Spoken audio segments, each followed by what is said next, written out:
A couple of weeks ago, Number 10 made a bizarre statement, promising that the Prime Minister would fight any challenge to his leadership. Prior to the statement, well, there was an understanding that the Prime Minister might not make it to the next election, with him potentially facing a backbench coup after the local elections in May. There didn't seem to be any immediate threat to his leadership. The statement from Downing Street essentially kick-started speculation that Starmer's time as Prime Minister may soon be up, speculation that's still yet to die down. So in this video, we're going to have a look into the leadership crisis, how we got here, exactly how Starmer could be ousted, and who's in a good position to replace him.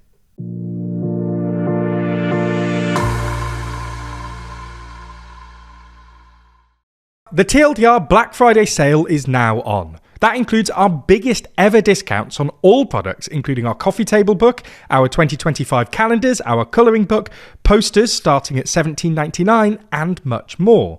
Find the full collection at toolong.news or by clicking the link in the description. Offer ends December the 3rd.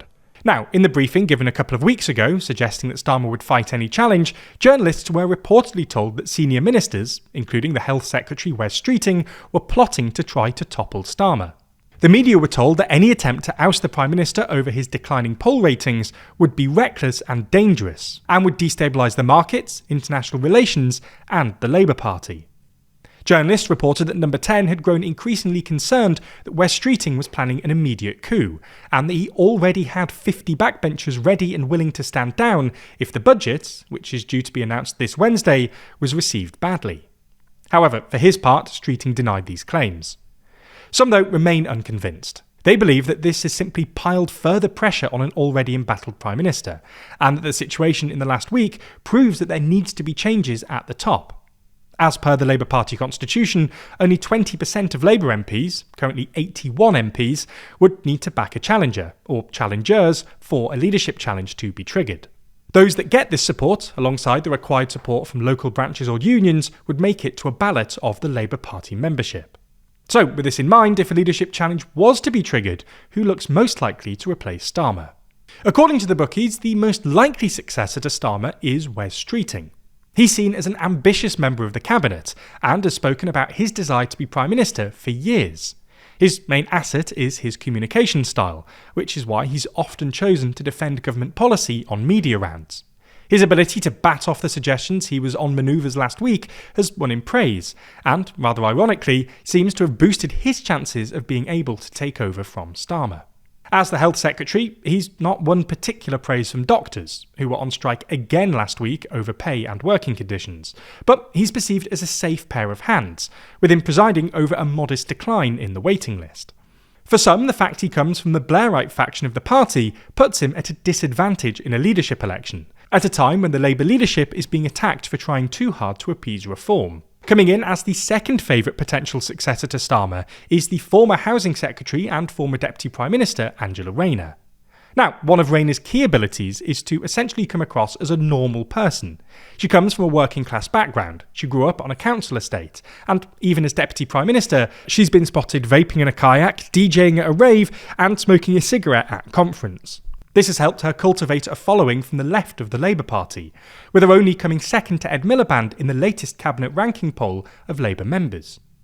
This support is something she utilised as Deputy Prime Minister, essentially acting as a bridge between the membership and the leadership.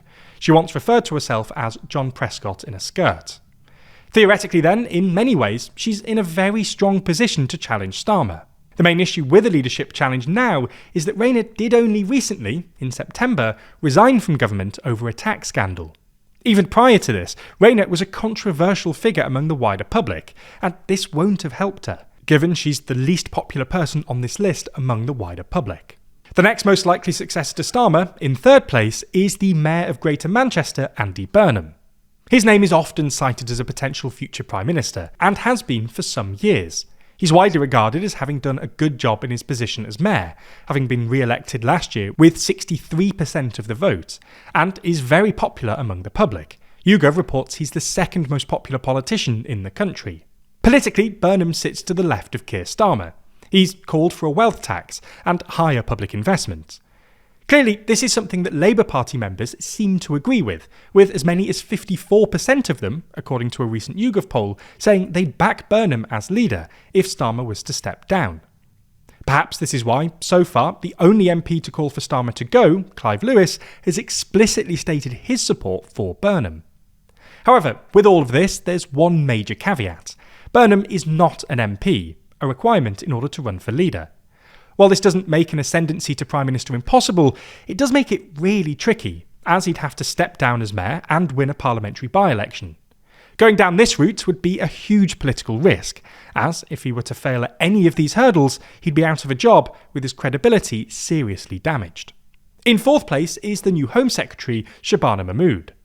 Now, prior to her elevation as Home Secretary, recently Mahmood wasn't particularly well known. Even now, only 42% of people have heard of her, making her the least well-known person on the list. However, she is making a name for herself, particularly after announcing strict new asylum and immigration rules. The issue is, while these have hit headlines, they're not that popular with those on the left. In fact, in a debate on Monday, Reform MP Danny Kruger stated that he welcomes and recognises the rhetoric used by the Home Secretary, inviting her to join his party.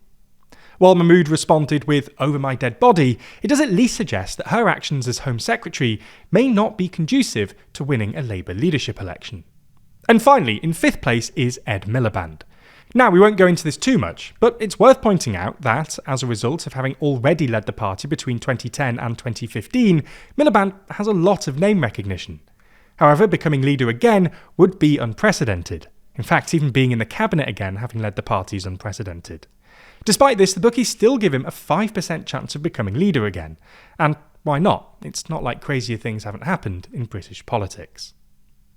If you're interested in this topic, we discuss what Starmer needs to do in order to maintain power, discuss the local elections upcoming in 2026, as well as the UK's new left in our magazine, Too Long. Plus, this Black Friday, we're running our cheapest price ever, with new subscribers getting their first copy for as cheap as £2.99. As you can see, the magazine is titled The New Middle East, running through each country in the region and discussing their future, before reflecting on how recent events have reshaped the Middle East forever. We obviously talk about the Middle East a lot in videos, but this is our most zoomed out, detailed and thought through coverage yet, truly outlining how we see this region re-emerging. It's not just that though, there's also been a whole lot of major elections this year. So in this issue we have a whole section talking about all of the major elections that have taken place this year, and how global politics has changed. There's also articles on everything from China's continued dominance, politics in the UK, and how politicians have hijacked social media. This latest issue is now available to pre-order on our website. And, as always, if you subscribe using the code BLACKFRIDAY at checkout, then you'll get £5 off your first copy, bringing the price down as low as £2.99. Plus, there's also special subscriber bundles, including other TLDR products, which offer even greater value. Anyway, click the link in the description for all of the offers, and thank you for supporting the channel.